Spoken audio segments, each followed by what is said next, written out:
Good afternoon বন্ধুরা। দেখো এখানে গাড়ুর ডাল রান্না করছি। আজকে আমার রান্না করতে করতে অনেক বেলা হয়ে গেছে, কেন আমি একটু বাজারে গেছিলাম, মানে দোকানে গেছিলাম, ওই জন্য আসতে বেলা হয়ে গেছে।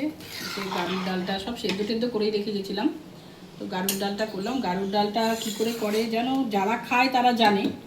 এটা হচ্ছে তোমার শাপলা দিয়ে করে, গাড়ু কিনতে পাওয়া যায়, শাপলা, তারপরে সমস্ত রকমের সবজি টবজি দিয়ে, এর মধ্যে তেঁতুল, গোটা তেঁতুল দেওয়া হবে, চাল কুমড়ো সব কিছু সবজি দিয়ে এটা করা হয়।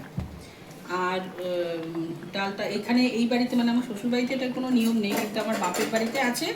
আমি এই দিনকে আরও অনেক কিছু নিয়ম আছে, ওটা কিছু করি না, কিন্তু গাড়ুর ডালটা আমি রান্না করি। মানে আজকের দিনে রান্না করলে এটার যা টেস্ট হয়, অন্য কোনো সময় শাপলা তো পাওয়া যায়, ধরো শরৎকালেই পাওয়া যায় পুজোর সময়, তখন রান্না করলে কিন্তু এটা টেস্ট হবে না।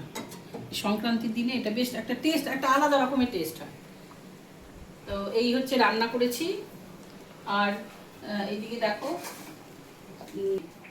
আলু ভাজা করেছি, আর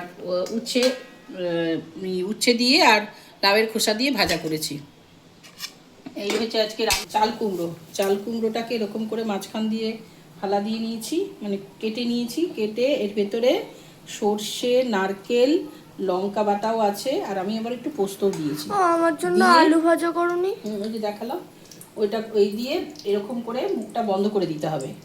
বন্ধ করে তারপরে এই যে বেসন করে রেখেছি, চালের গুঁড়ো ঠুড়ো দিয়ে এই দিয়ে মাখিয়ে এবারে তেলে ছাড়বো।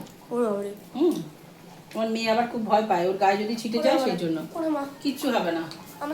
আর এই গাড়ুর ডালটা যে করেছি না, এটা নামানোর আগে ঘি দিয়ে নামিয়ে দেবো, মানে একটু বেশি করেই করেছি। আমার কাজের লোকরা সব আছে, ওরাও খাবে, বৌদি খাবো করেছে, ওদেরকেও দেবো।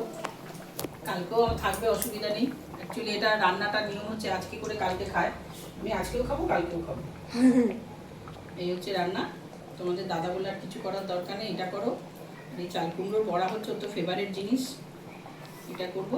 আর এই যে ভাজা করেছি, করলেই আমার রান্না কমপ্লিট হয়ে যাবে, তারপরে খেতে দেবো। তাহলে এই পর্যন্তই আমার মিনি ব্লগটা।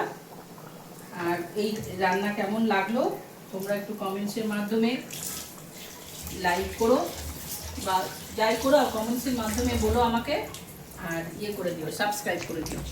দেখো বন্ধুরা, আমি অত কথা গুছিয়ে বলতে পারি না, কারণ আমি প্রথম করছি, আমি অত বলতে পারি না কথা গুছিয়ে। সবাই প্রথমই করে, কিন্তু এক একজন কথা মানে খুব ভালো করে গুছিয়ে বলে, আমি অত গুছিয়ে বলতে পারি না। তাহলে এই পর্যন্ত, টাটা বাই বাই। কাজ সেরে নিই, আবার নতুন কোনো ব্লগ নিয়ে ফিরে আসবো।